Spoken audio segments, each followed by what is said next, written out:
La joie, c'est l'hymne de ce pèlerinage un peu particulier. Et ce qui unit ce groupe du diocèse de Créteil en apercevant Jérusalem. Ils sont 83 à être partis en Terre Sainte, un groupe dont 23 personnes sont en situation de handicap. C'est le pèlerinage des rencontres un peu improbables. Habituellement, quand on organise quelque chose avec des handicapés, on va plutôt sectoriser. Les autistes d'un côté, les trisomiques d'un autre, etc.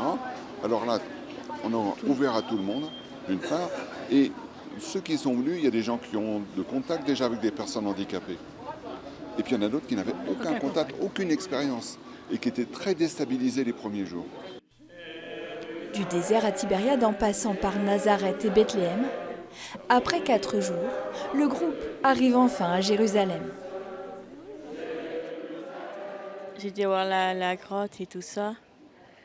Il a mis la main dessus et la main. Il a prié un peu.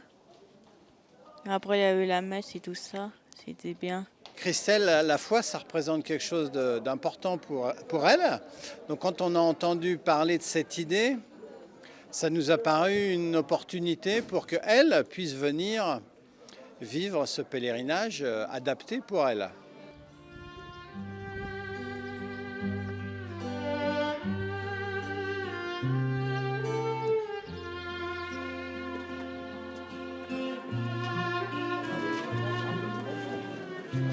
La vie de ce groupe est portée par le message qu'il célèbre.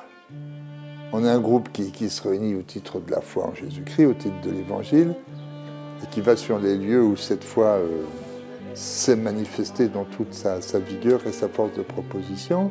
Et cette foi qui fait de nous des frères et des sœurs, elle fait de nous qui venons là pour la célébrer des frères et des sœurs. À Jérusalem, ils se sont mis dans les pas de Jésus, d'abord à l'église Sainte-Anne, un lieu chargé de sens pour ce groupe si particulier. Au bord de ce bassin, Jésus a rencontré un paralytique. Avant de le guérir, il lui a demandé « Veux-tu être guéri ?»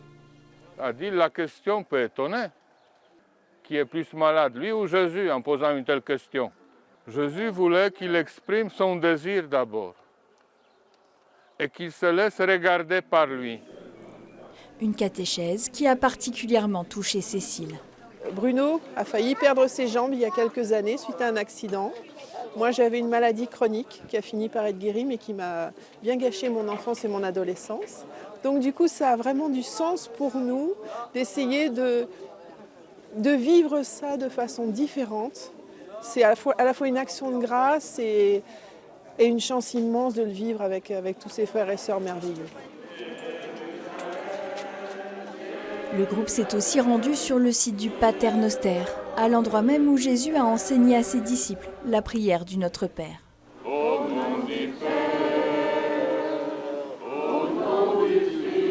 milieu du jardin où le Notre Père est écrit en plus de 160 langues, les pèlerins récitent cette prière avec des gestes, avec leur corps, même si celui-ci est blessé ou abîmé. Ça me frappe beaucoup dans ce pèlerinage à quel point même ceux qui ont du mal à maîtriser leur corps tiennent beaucoup à dire leur foi avec ce corps qui est handicapé et pourtant qui est très, très sincère et qui a besoin de s'exprimer. Ce groupe de fidèles du diocèse de Créteil va forcément un peu plus doucement et chacun doit en permanence s'adapter. Ce matin, le vent et la pluie s'abattent sur Jérusalem au moment où le groupe entame le chemin de croix. Station 1. Jésus est condamné à mort.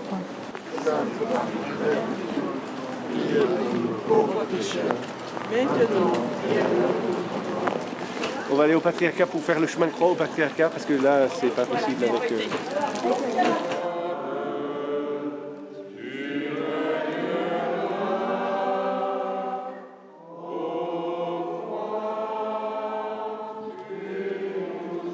Dans les rues de Jérusalem, pas à pas, ils ont fait mémoire des dernières heures de la vie du Christ. Ce qui était touchant, c'était la ferveur avec laquelle les gens étaient engagés. Et là-dedans, il y avait quand même un paquet de gens qui savent ce que c'est que souffrir. qui savent un peu aussi ce que c'est qu'être rejetés et qui ont dû traverser des moments de désespoir un peu profonds. Et donc, quand on leur lit la Passion, ils sont à la maison. Et je pense qu'un chemin comme celui qu'on a fait les a mis du côté des forces de la vie. Un chemin particulièrement difficile pour ces pèlerins, qui s'est achevé au Saint-Sépulcre.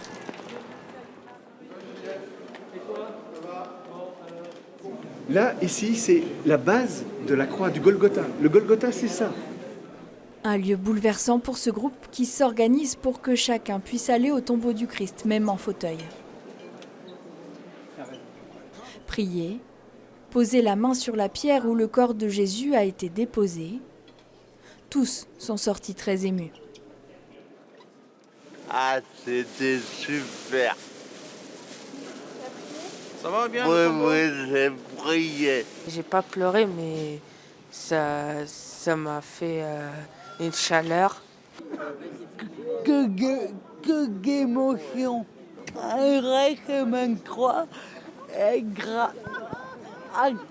Dans tous les sens du terme spirituel et technique. Incroyable là, de descendre dans cette petite porte toute petite où il faut vraiment se faire tout petit en fait, comme Jésus humble, petit qui est là, de se faire tout petit et d'arriver à ce tombeau et de se dire non, le tombeau est vide, il est vraiment ressuscité, le Christ est ressuscité, donc on peut être dans la joie, hein, c'est notre hymne de tout notre pèlerinage, hein, je suis dans la joie, mais on peut vraiment être dans la joie de ces moments qui nous font vivre en fait.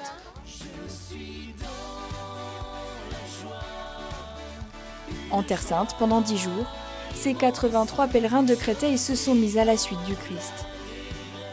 Un pèlerinage où ils ont pu vivre des moments forts de prière et de joie, ensemble, chacun avec ses difficultés et ses faiblesses, unis sur un même chemin de foi.